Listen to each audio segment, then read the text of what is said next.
Há sons que marcam a história. O grito de uma torcida, o disparo da largada.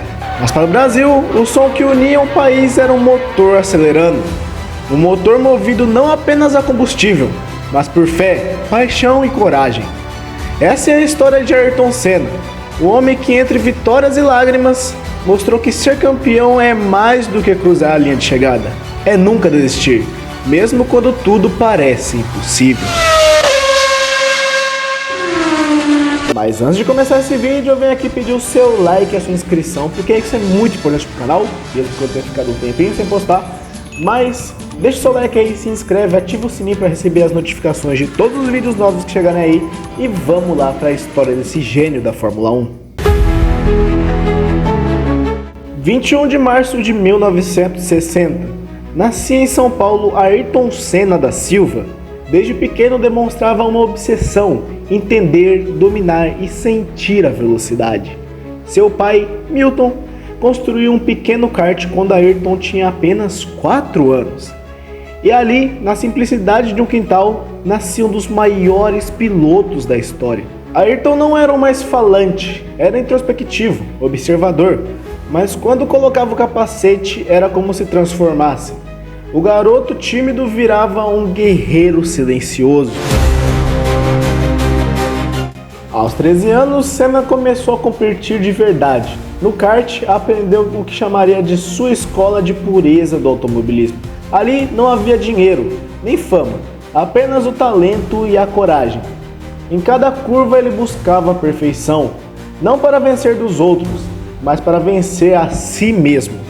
Em 1981, ele foi para a Europa disputar o campeonato de Fórmula Ford, um brasileiro solitário lutando contra gigantes.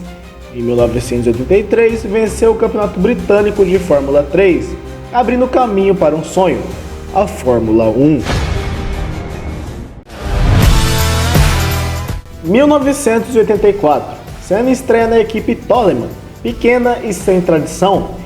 E mesmo assim, no Grande Prêmio de Mônaco, sob chuva intensa, ele faz o impossível, ultrapassa lendas, 1-1. Só não vence porque a corrida é interrompida, mas o mundo inteiro já o conhece. Depois vai para a Lotus e começa a colecionar vitórias. Sua rivalidade com Alain Prost nasce ali. Dois gênios opostos, o cálculo contra o coração. Mas Senna não dirigia com o corpo, ele dirigia com a alma. Para o Brasil dos anos 80, Senna era mais do que um piloto, era um símbolo de esperança. Num país marcado por crise e dificuldade, ele fazia o povo sorrir aos domingos. Cada bandeira erguida, cada hino no pódio. Era como se o Brasil inteiro estivesse lá com ele.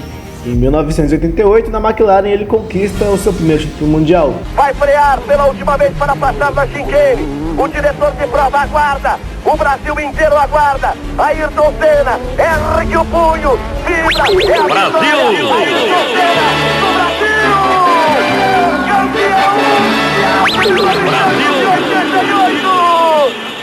Em 89 ele fica de boa, depois de um acidente bem estranho e várias ocorrências duvidosas da nossa querida FIA. Depois, em 1990 e 91, repete o feito. Cada vez que ele subia no pódio, chorava. Não pelo troféu, mas pelo peso da bandeira verde e amarela sobre os ombros. Um dos dias mais marcantes na carreira de Ayrton Senna aconteceu no dia 24 de março de 1991. Ayrton Senna já era tricampeão do mundo, mas nunca havia vencido em território nacional, nunca havia vencido em Interlagos. Interlagos era o seu templo, e vencer ali era mais do que um sonho, era uma missão. A corrida começou perfeita, Senna liderava com autoridade, mas faltando poucas voltas para o final, o impossível aconteceu. O câmbio de sua McLaren quebrou. Primeira marcha, depois segunda, terceira, até restar apenas a sexta marcha. E mesmo assim, ele continuou. Lutou contra o carro, contra a dor e contra o corpo que já não aguentava. Quando cruzou a linha de chegada, exausto, gritou de dor e de emoção dentro do capacete. Ponta Senna! Vem pra reta! Vai pra vitória! Mihaly Ridazzi! Ayrton! Ayrton! Ayrton! Senna do Brasil!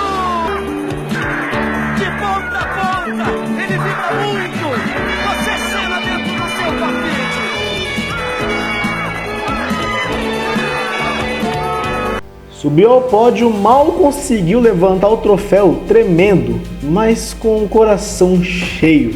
Vencer em território nacional para o Senna era um objetivo de sua vida.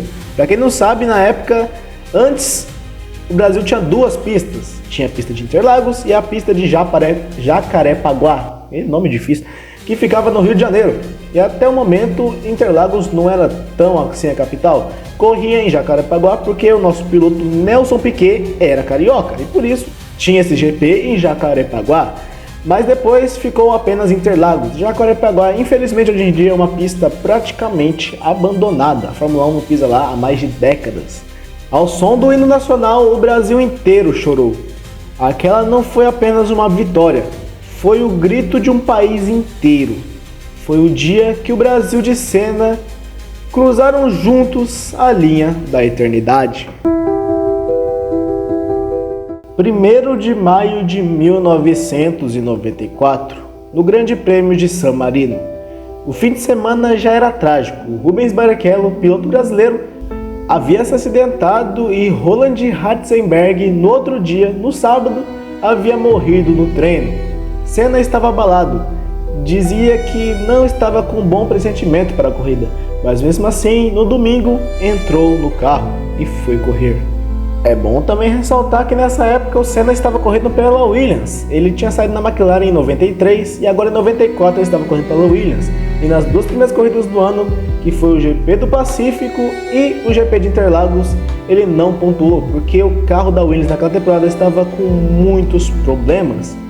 E também a FIA havia tirado todos os pontos possíveis de elétrica do carro. Então o carro estava bruto, o carro não estava conseguindo virar direito, o carro estava muito pesado para os pilotos, porque a parte eletrônica do carro, que podia antes, dava muita segurança e dava muito mais velocidade. Então agora os carros estavam bem mais ariscos e Senna estava reclamando disso desde o começo do ano. E também Senna estava com uma grande pressão, porque a Williams tinha ganhado os últimos dois campeonatos, de 92 e de 93, com Alain Prost e Nigel Mansell. Em 94 ele estava disputando com o alemão Michael Schumacher, que estava na Benetton. E eles dois travariam, entre aspas, o confronto do título mundial. Mas infelizmente isso não ocorreu. Senna, como não tinha pilotado nas duas últimas corridas, porque o carro tinha dado ruim, ele teve que pilotar no GP de San Marino porque ele precisava de pontos para alcançar o alemão. No domingo, na 7ª volta, na curva Tamburello, o carro saiu da pista a mais de 290 km por hora. Para quem não sabe, a Tamburello hoje em dia é uma curva onde tem uma chicane, que é para diminuir a velocidade dos carros. Antigamente, era uma curva que praticamente se fazia de pé cravado, então fazia-se a mais de 300 km por hora. Senna ainda teve um tempo, porque o que quebrou no carro dele tem muitas, eu posso falar que tem muitas superstições de como aconteceu esse acidente do Senna. Alguns falam que ele tomou um tiro, até mesmo. Eu não acredito nessa parte. O que falam é que a suspensão dele quebrou porque atrás do volante tem um bastão de alumínio que é para você virar o carro. Muitas pessoas falam que isso daí quebrou e aí ele não conseguiu virar o carro. E aí ele teve tempo de reação de conseguir frear o carro antes de bater. E quando ele bateu a mais de 290, a suspensão quebrou e entrou pelo capacete dele, acarretando a sua morte. Mas naquela época os capacetes eram bem mais fracos do que hoje. Hoje em dia os capacetes têm 20 camadas de carbono. Naquela época tinha 3, 4, 5 camadas. Não era um capacete tão resistente como hoje. E com a barra de direção quebrada, a pancada foi certa. Senna foi retirado dali pelos paramédicos pelo helicóptero para ir para o hospital. Às 2h17 da tarde, o mundo perdeu Ayrton Senna, mas o que ele representava nunca morreu.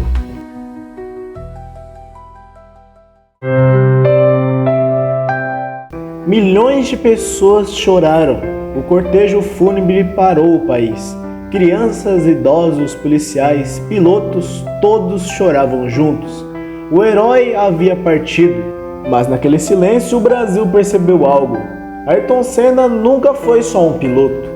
Ele era o reflexo do que temos de melhor.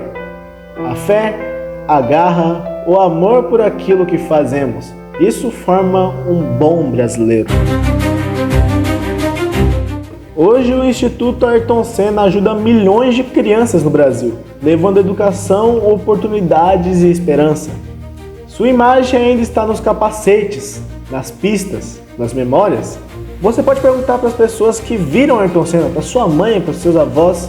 Era realmente uma festa de domingo, cara. Eu não vivi essa parte, eu tenho apenas 15 anos, eu não pude ver o Senna pilotando, mas vendo os vídeos, como era gravado antigamente, o Senna, mano, é uma coisa incrível ver ele pilotando, e eu acho que ver aquilo ao vivo deveria ser a maior loucura do mundo, cara.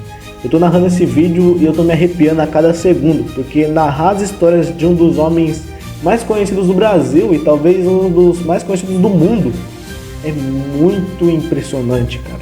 A voz de Senna ecoa até hoje. Senna foi e sempre será a personificação da palavra superação, porque lendas nunca morrem. E esse foi o vídeo. Eu acho que falar sobre Senna é uma responsabilidade muito grande. Foi mais um resumo da vida dele para vocês entenderem, porque eu tô postando isso daí na semana do GP de Interlagos do Brasil, GP 2025. E eu tô gravando isso porque hoje nós temos o Gabriel Bortoleto no grid, que é o nosso brasileiro. Ele tá numa equipe meio ruim, mas fazer o quê? E é bem legal fazer isso, porque o último piloto que participou da Fórmula 1 foi em 2017, que foi o Felipe Massa, que ele saiu em 2017, foi a última vez que o Brasil pontuou. E o Brasil voltou a pontuar esse ano no GP da Áustria, lá no Red Bull Ring, por causa do Gabriel Bortoleto. E, mano, saber que ele tá correndo a primeira corrida de Interlagos é muito legal. E é muito legal saber que o Brasil voltou ao grid da Fórmula 1 depois de quase 8 anos. É muito legal saber disso. Então esse foi o vídeo, rapaziada. Espero que vocês tenham gostado das informações. Espero que vocês tenham gostado. Assiste a corrida de Interlagos aí. Vamos dar força pro nosso menino Bortoleto. Muito obrigado. Deixa o like aí, se inscreve. Valeu! E até o próximo vídeo. Fui!